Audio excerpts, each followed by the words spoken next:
morning, and thank you for joining us. I'm Sharleene Farley, a member of the Unitarian Universalist Fellowship of the Emerald Coast. Each Sunday at 10 a.m.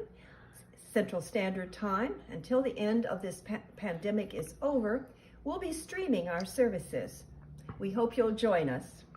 This morning, we're exploring how democracy, politics, and Unitarian Universalism are interwoven. Our sermon, The Heart of Democracy, was first delivered on July 10th, 2016 by UU minister Reverend Sue Brown at the Unitarian Universalist Church of Rockville.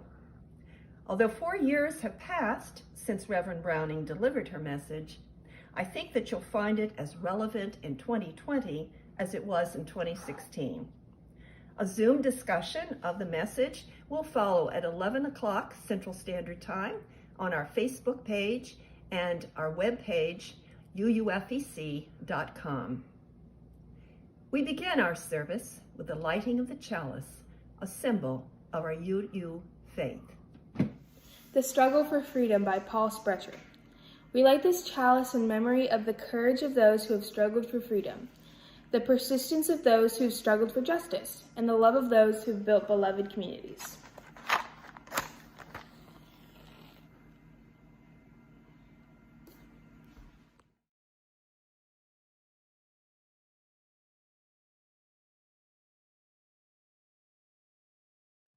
Hello, my name is Lisa Farley, and I'm a member at UUFEC, and I am really excited and happy that today I get to present The Time for All Ages. So today I picked a book called Isabella, Girl in Charge, and it's by Jennifer Forsberry. If you enjoy this book, it is also available at the Niceville Public Library. This story I picked because for a few reasons, but the first reason is because it's about a young child with a very independent spirit. This child, Isabella, she could be described as smart, clever, tenacious, and independent. And those are all great qualities. And they're qualities that we nurture in our children at our fellowship. So I thought it was a great story for that reason. The second reason I chose this book is because it references inspiring, pioneering women, all women who helped build our democracy. And some of these women are women that I did not have a lot of knowledge about before I read this book. And as an adult, it made me ask some questions and do some research. And I think that's always a great thing. So hopefully some of our members of all ages might have some interesting questions after hearing this story. I will also tell you before I start, there are some fun play on words that if you know these people in history, you might get a nice chuckle from, or it might make you want to go and check some more information out. So I hope you enjoy this book as much as I do. It is called Isabella, Girl in Charge.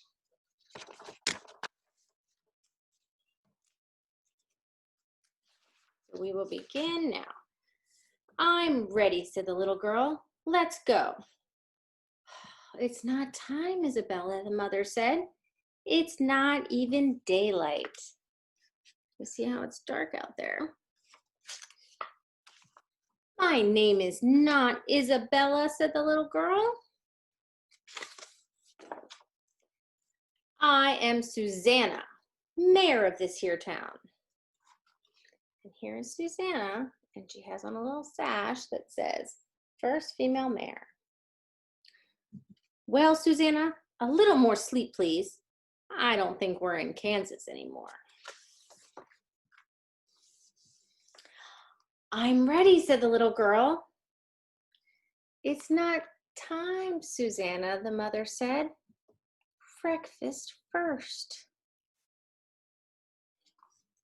My name is not Susanna, said the little girl. I am Jeanette, and I'll represent you. Well, Jeanette, even when we're not in our house, we still eat a good breakfast. And here we see her as Jeanette. And it says, first female in Congress.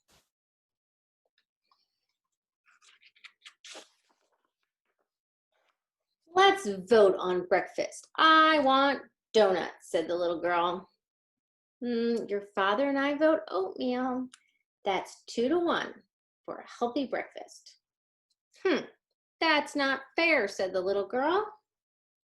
We each get 1 vote. That's fair, Jeanette, said the father. My name is not Jeanette, said the little girl. I am Nellie, and I prohibit you from going without me. Of course not, Nellie. Care for a mint? And in this picture, her sash says first female governor. Next page. I'm ready, said the little girl. Let's go. It's not time, Nellie, the mother said. I bet you know what she said. She said, I'm not Nellie. I'm Frances. New deal. Let's go. Well, Frances, we need to check out first. Please pack your things from the cabinet. I will help with that at a minimum. So here her sash says, first female cabinet member.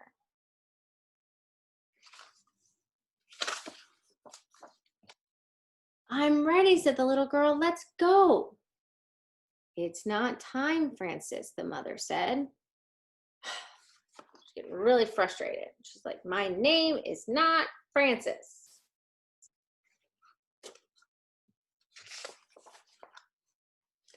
I am Sandra, and I will be the judge of when it's time. Well, Sandra, today's your day. Get your warm coat. It's cold in Washington, D.C. in January. And here her sash says, first female justice of the Supreme Court. Is it time? Asked the little girl. It's time, the mother said. And you can see the little girl's very excited. Let's hurry, the little girl said. Capital idea, said the father. Capital idea is a really nice clue. And if you look over here, you can see there's the Capitol that they're walking to. The next page ends our story, and we kind of have to figure it out on our own. You can see that there's the little girl, Isabella, and she's with her parents, and she's at what looks like an inauguration. And we know it's for a woman because it says Madam President. And that has not happened yet in our history. But with little girls that have it, and little boys, and big girls and big boys that all have an independent spirit like Isabella, it will not be long before that will happen in our country. So I really liked sharing this story with you guys.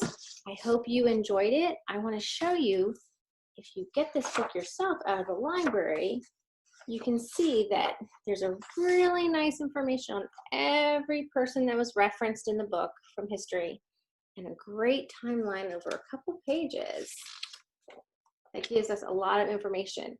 And this is the great part of kids' books. I'm a grown-up, and I learned a ton from these 2 pages. So I really recommend this book to our members young and old, and I hope you enjoyed it, and have a good day.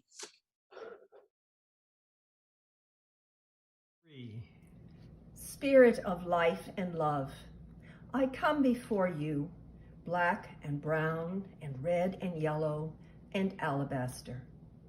I come longing for the simpler days that truly were never our lot. And I am an American. Hear these voices as in the complexity of our days. I am humanist and Christian, Muslim and Jew, pagan and atheist and Buddhist and UU, and I am an American.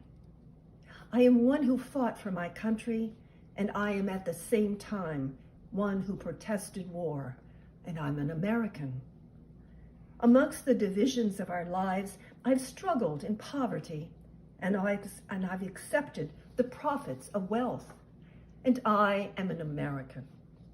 I'm an owner of weapons, and I am one who would control our nation's guns by limiting the who's and what's and how's. And I am an American.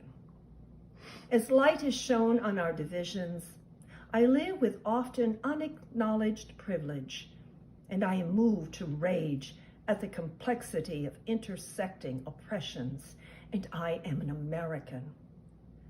In the challenge of our days, I am one who supports my country, right or wrong, and I am one who claims the traditions of dissent, and I am an American.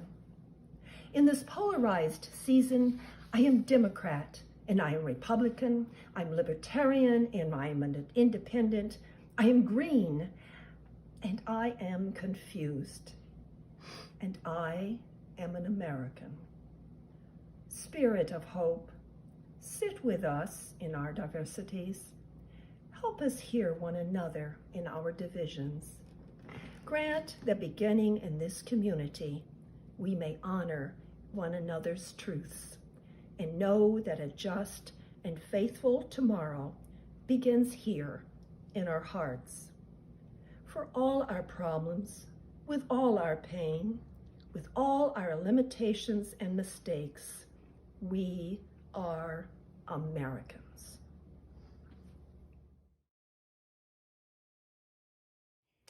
Do you trust democracy? In his book, Healing the Heart of Democracy, Parker Palmer opens with words from conservationist Terry Tempest Williams. The human heart is the first home of democracy. It is where we embrace our questions. Can we be equitable? Can we be generous? Can we listen with our whole beings, not just with our minds, and offer our attention rather than our opinions? And do we have enough resolve in our hearts to act courageously, relentlessly, without giving up, ever trusting our fellow citizens to join us in our determined pursuit of a living democracy? Do you trust democracy? In your bones, do you trust it? Do you trust yourself and your fellow citizens? Have you ever feared the democratic outcome? Rhetoric is high and relentless these weeks, and while we like to claim our openness to difference, I sense that there are times we feign deep listening. At least I do. As the posturing and gamemanship barrages our senses, we retreat to our corners, sure in our truth. Or we may even retreat to well-honed middle positions. We duck as the messiness of ideas fly back and forth. They are not listening and not going to listen. It feels tough to engage. There's a hopelessness in the political climates of today. A sermon on politics and democracy, and a sermon on how religion, our UU religion of democracy, embedded in our Unitarian Universalist faith.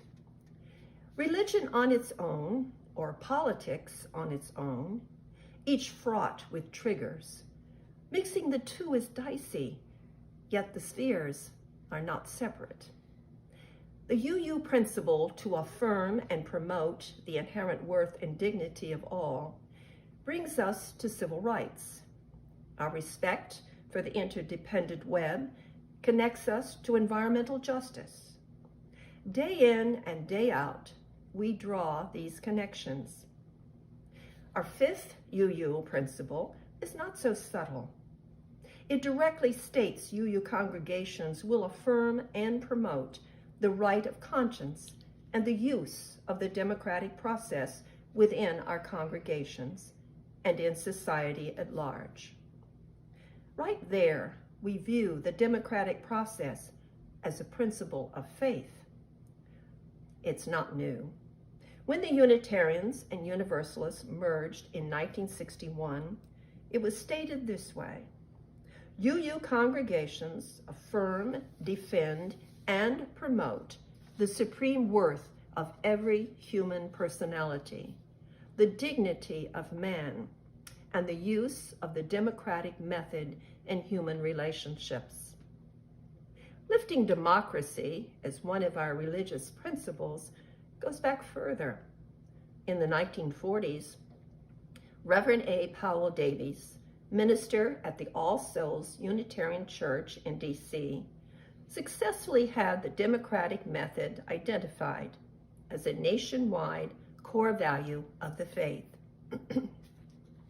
Davies was born in England at the turn of the century, and in England was trained as a Methodist minister.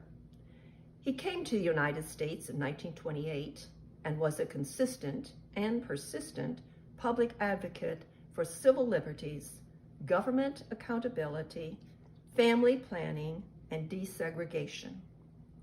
In time, he shifted, and in 1933 was fellowshipped as a Unitarian minister. Consider his context. He was raised during World War I in Europe, lived through the Depression in the United States, and was developing these shared Unitarian values well into World War II. He'd experienced fascism, was part of a world struggling to respond to communism, and he still held his long-term social justice concerns. In the mid-40s, Reverend Davies was appointed to a national committee which was charged to advance the Unitarian faith. There was hope for advance that was a growth in membership, and two, the advance held a conviction that Unitarian tradition could make the world a more just and peaceful place. Only 5 principles agreed to, and one was the democratic process in human relations. It stuck, and it's still around. Recall that Reverend Davies was the spiritual leader of congregations around the Beltway, congregations such as this one that were planted and expanded, the center of U.S. government. A decade later, he was still expounding on democracy. In a sermon in 1954, the Unitarian Faith, April 4th, 1954, he offered, "Unitarianism is an inclusive, not an exclusive faith, based on individual freedom of belief, finding salvation not through someone else's martyrdom, but by education and the disciplines of democracy." Hear this bold claim. He found democracy a saving force. A commitment of the Unitarian faith is to democracy, not merely as a political system, but just and brotherly way in human relations. We think that discussion is the path to agreement. We are educators, one of another, and all can learn from each. We are well aware that democracy can be a discipline, and sometimes a harsh one. But this is part of its value. We grow by learning to get along with other people. We grow even more when we learn to respect and like each other, to have a concern for all, in the words of the New Testament, to love one another. For Davies, democracy was not only a public institution, but also a moral institution. He worried that democracy would be taken for granted. He saw modern democracy needed advocates and protection. It was not a squishy niceness. Davies had seen the alternatives to democracy and put his trust in an engaged democracy. An engaged democracy, not a vote and move on democracy. He saw the best method of protection was to participate in and live into the deep ideals of living by working through difference. And differences we will have. While humans have a propensity at some deep, hardwired level to cooperate with one another in social groups for survival and fulfillment, we also have a propensity for violence within and among groups. And we're smart. Well, sort of. We can observe our own ability, this tension, to both get along and to fight. We do our best to set up rules to try and resist this violence. Institutions of many sorts do this. Religion, at its best, is one of those institutions. It can help us live together in compassion. Societal rules and governance try to do the same, all imperfectly. At their best, institutions guard universal rights. Religious organizations try to balance these competing propensities and call us to think beyond material wealth.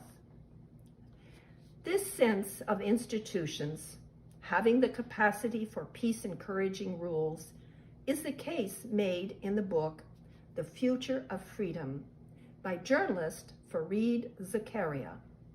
He looks at these human tendencies of cooperation, violence, and rule setting, and finds democracy is a tool for living into these challenges. He sees democracy as hard, and too, it is our best hope. We balance. In Zagaria's words, the rise of modern democracy gives all people the opportunity of ruling themselves on the basis of mutual recognition of the dignity and right of their fellow humans. Sound familiar? He reminds that as we moved from tribes to states, we lost some of the natural connections and ways of mutual recognition. As we have rebuilt, we have found needs for rules of law that allow freedom and make room for plurality, for difference. I sense our trust in the institutions of democracy slipping. Our founding documents, adjusted over time, have checks and balances in the way that allows those governed to determine how we are governed. Let's be real here too. The initial setup was for white, male landowners to do the deciding and the government. And slowly these principles have changed. The democracy created was to be deliberate and slow. This foundation is sturdy, but not a guarantee. Frustrations are high and cynicism festers. Our democracy is not a guarantee. I hear this as Davies' central point. The imperfect institution needs to be protected and improved, and this is the mantle we are called to carry. Modern democracy offers a path toward affirming the inherent worth and dignity of all. It is a moral assumption. It is a moral aspiration. Are we individually and collectively ready to risk for democracy, to heal democracy? Parker Palmer sees that it is healing that is needed and finds our path to healing requires engagement. Parker focuses on the role of citizen, a world citizen. He defines citizenship as a way of being in the world, rooted in the knowledge that I am a member of a vast community of humans and non-human beings that I depend on for essentials I could never provide for myself. Parker resists romantic fantasies. He finds that living into citizenship as a way of being means going deeper into our understanding of one another, before self-interest and beyond. Palmer approaches the challenges of democracy in a nonpartisan manner with the heart of a Quaker. Palmer worries about the 21st century relentless media cycles, with its partial truths repeated and filled with misinformation. He finds there has been a deep price of less and less community involvement, which in the past has allowed us to know one another across difference. He sees this distancing as the root cause of challenge. Palmer finds there is a hope for democracy that emerges when we learn to speak up without denying others their humanity. Can we hold multiple truths? Democracy calls us to hold in tension individual freedom and collective responsibility, among other tensions. Democracy is about voting, but it has to be more. For democracy to work, we need to bring our whole selves to the process, head, heart, and energy. We have to be in connection across difference. Yet, as challenges have mounted, many have pulled back, often living in echo chambers and those who agree with them. This past week again, our hearts break. This pattern of isolation challenged. Individuals in brown and black bodies murdered because of the color of their skin. Racism and patterns of white supremacy and white privilege, too, cost the lives of police officers this week. Our hearts are torn. For those of us that identify as white, this may feel raw. Maybe we are more awake than in the past. Torn, sharing some vulnerability. For those living in brown and black bodies, this vulnerability is not new, not at all. We call for action. We want to do something. As a start, I wonder which relationships we each reached out to this week. Were you in contact with a wider group of community contacts, colleagues, and friends than you were in contact with just last year as we heard of shootings in Charleston, South Carolina? I've tried to widen my circle and found the who of my week had shifted. On the Eastern Shore, I've gotten to know some in the community across difference, and we talked and texted this week. Earlier, we heard an excerpt from Parker Palmer's book, a call to deeply engage and a knowing that, yes, our hearts will break. Will our hearts break open to possibility instead of breaking apart? Can we have a greater capacity to hold the complexities and contradictions of human experience? The result may be new life. Isn't that what it takes to live in democracy? To authentically participate, to listen and to speak up, to risk, to trust in a democratic system we know as is imperfect, but maybe in its most engaged forms, is it our best hope to get through the challenges of human relations, to share ideas, feelings, and emotion? We're called as citizens in a democracy to hold life's many tensions consciously, faithfully, until our hearts are opened. It is in doing so that we sustain and build trust, so we may live into the responsibility of governing ourselves. Where is hope in a week like this, a month like this, a decade like this? In the muck of human experience, I see the hope is in the relationships and the capacity of the human heart to see more than one perspective and to trust you are not alone. In this week and in the election season and the months to come, may we each look for opportunities, however small, to build trust in the ongoing experiment that is democracy. Remembering democracy is, as Parker Palmer says, not something we have, but something we must do. May it be so. Daring Vision, Extinguishing Chalice by Maureen Killoran. We extinguish this chalice flame, daring to carry forward the vision of this free earth, that freedom, reason, and justice will one day prevail in this nation and across this earth.